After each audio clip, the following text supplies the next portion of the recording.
Para sahabat musafir yang terkasih, jumpa lagi bersama saya Diakon Todi Manek CMF dalam program Musafir edisi hari Minggu pekan keempat masa Advent, tanggal 20 Desember tahun 2020. Bunda Maria terkejut ketika didatangi oleh malaikat Gabriel. Ketika terjadi perjumpaan antara Bunda Maria dan malaikat Gabriel, Maria terkejut. Pertanyaannya, mengapa Bunda Maria terkejut?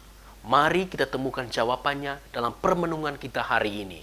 Namun terlebih dahulu, mari kita mengawali permenungan kita dengan doa pembuka.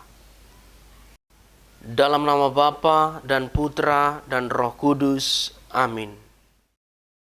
Ya Tuhan, Sang Immanuel, datanglah dan terangi akal budi dan perasaan serta kehendak hati kami untuk mampu melihat kejutan-kejutan yang harus kami syukuri dalam hidup kami. Datanglah dan mampukanlah kami memahami sabdamu yang luhur dan agung, kini dan sepanjang segala masa. Amin. Dalam nama Bapa dan Putra dan Roh Kudus. Amin. Inilah Injil Yesus Kristus menurut Lukas. Dimuliakanlah Tuhan. Dalam bulan yang ke-6, Allah menyuruh malaikat Gabriel pergi ke sebuah kota di Galilea bernama Nazaret, pada seorang perawan yang bertunangan dengan seorang bernama Yusuf dari keluarga Daud. Nama perawan itu Maria. Ketika malaikat itu masuk ke rumah Maria, ia berkata, "Salam, hai engkau yang dikaruniai, Tuhan menyertai engkau." Maria terkejut mendengar perkataan itu, lalu bertanya di dalam hatinya, apakah arti salam itu? Kata malaikat itu kepadanya, "Jangan takut, hai Maria, sebab engkau beroleh kasih karunia di hadapan Allah. Sesungguhnya engkau akan mengandung dan akan melahirkan seorang anak laki-laki, dan hendaklah engkau menamai dia Yesus. Ia akan menjadi besar dan akan disebut Anak Allah yang Maha Tinggi. Dan Tuhan Allah akan mengaruniakan kepadanya tahta Daud bapa leluhurnya, dan ia akan menjadi raja atas kaum keturunan Yakub sampai selama-lamanya, dan kerajaannya tidak akan berkesudahan." Kata Maria kepada malaikat itu, "Bagaimana hal itu mungkin terjadi, karena aku belum bersuami?" Jawab malaikat itu kepadanya, "Roh Kudus akan turun atasmu, dan kuasa Allah yang Maha Tinggi akan menaungi engkau. Sebab itu, anak yang akan kau lahirkan itu akan disebut kudus, Anak Allah. Dan sesungguhnya Elisabet sanakmu itu, ia pun sedang mengandung seorang anak laki-laki pada hari tuanya. Dan inilah bulan yang ke-6 bagi dia yang disebut mandul itu, sebab bagi Allah tidak ada yang mustahil." Kata Maria, "Sesungguhnya aku ini adalah hamba Tuhan, jadilah padaku menurut perkataanmu itu." Lalu malaikat itu meninggalkan dia.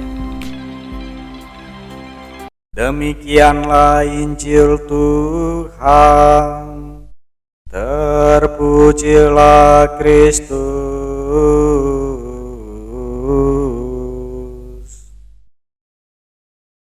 Para sahabat musafir yang terkasih, pada bagian awal bacaan Injil hari ini kita mendengar Bunda Maria terkejut ketika didatangi oleh malaikat Gabriel. Sebenarnya Bunda Maria terkejut bukan karena sosoknya atau cahaya yang biasa kita dapatkan dalam ilustrasi-ilustrasi, tetapi kita melihat dalam bacaan Injil hari ini, Bunda Maria terkejut karena salam yang dikatakan oleh malaikat Gabriel. Itulah sebabnya Bunda Maria bertanya di dalam hatinya, apa arti salam itu? Malaikat Gabriel mengatakan, "Salam, hai engkau yang dikaruniai, Tuhan menyertai engkau." Inilah yang membuat Bunda Maria terkejut.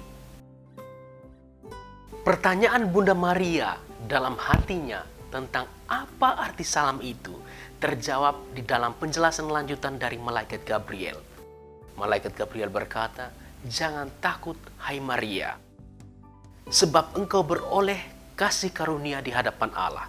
Sesungguhnya engkau akan mengandung dan melahirkan seorang anak laki-laki, dan hendaklah engkau menamai dia Yesus.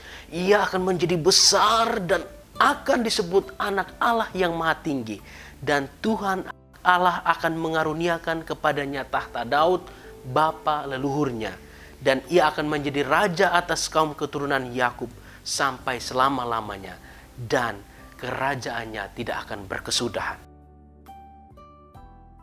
Respon Maria yang terkejut itu bisa kita pahami dengan baik jika kita memahami konteks kehidupan sosial bermasyarakat orang-orang Yahudi saat itu. Pada waktu itu, perempuan belum diperhitungkan di dalam kehidupan bermasyarakat. Kita bisa melihat contoh-contoh di dalam Injil. Misalnya ketika Yesus memberi makan kepada orang banyak, yang dihitung adalah 5.000 laki-laki. Tidak terhitung perempuan dan anak-anak. Anak-anak Yakub juga bukan hanya 12 orang. Tapi kenapa disebut hanya 12 orang? Karena hanya 12 laki-laki. Perempuan tidak dihitung.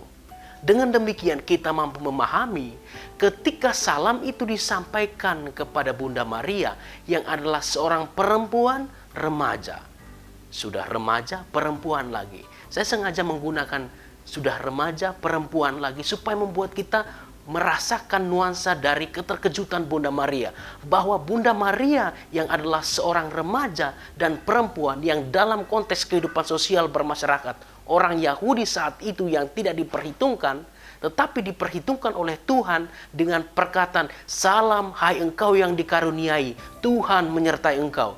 Memang hal ini akan membuat Bunda Maria terkejut karena kata-kata seperti ini sepertinya dirasakan tidak layak bagi dirinya. Kesadaran Bunda Maria akan kerendahannya, akan status sosial di dalam masyarakat yang begitu rendah, yang membuatnya merasa tidak layak menerima sapaan dari Malaikat Gabriel sebagai, "Hai engkau yang dikaruniai, Tuhan menyertai engkau." Tetapi setelah mendengar penjelasan lanjutan dari Malaikat Gabriel, Bunda Maria pun memahami dan dia menyatakan fiat-Nya, "Sesungguhnya aku ini adalah hamba Tuhan, terjadilah padaku menurut perkataanmu itu." Keterkejutan Bunda Maria ini mengajarkan kita bahwa seharusnya yang membuat kita terkejut itu adalah pengakuan kita, kekaguman kita akan karya Allah dalam hidup kita, seperti yang ditunjukkan oleh Bunda Maria. Meskipun dia merasa rendah, merasa tidak diperhitungkan di dalam kehidupan sosial bermasyarakat, di dalam kehidupan orang Yahudi, tetapi karena Allah memperhitungkan dia, inilah yang membuat dia terkejut. Oleh karena itu, para sahabat musafir yang terkasih, kita patut bersukacita, berbangga, dan menaruh hormat kepada Bunda Maria, karena Bunda Maria melalui fiat-Nya inilah dia membuka pintu gerbang keselamatan kepada kita. Kesiapsediaannya untuk menerima kabar gembira dari Malaikat Gabriel, inilah yang membuat kita mendapatkan keselamatan, karena Bunda Maria membuka kembali pintu gerbang keselamatan yang telah ditutup oleh dosa Hawa, perempuan yang pertama. Para sahabat musafir yang terkasih, pengalaman Bunda Maria ini juga mengajarkan kita bahwa seberapa rendah, seberapa tak berartinya kita di dalam kehidupan bermasyarakat, Tuhan tetap memperhitungkan kita. Dan Tuhan akan memberikan kejutan-kejutan di dalam hidup kita. Dan terutama dia akan menghadirkan kejutan yang luar biasa pada perayaan Natal tahun ini, yaitu kedatangan putranya sendiri. Mari kita mempersiapkan diri dengan baik agar kita menerima semua kebaikan Tuhan, kejutan-kejutan Tuhan dalam hidup kita yang patut kita syukuri dan kita kidungkan seperti Bunda Maria sendiri. Semoga Tuhan memberkati kita. Amin. Mari kita menutup permenungan kita hari ini dengan berdoa. Dalam nama Bapa dan Putra dan Roh Kudus. Amin. Ya Tuhan, kami berterima kasih atas kejutan-kejutan rahmat-Mu dalam hidup kami.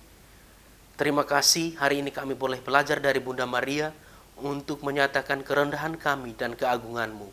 Dikau ya Tuhan kami puji kini dan sepanjang segala masa. Amin. Dalam nama Bapa dan Putra dan Roh Kudus. Amin.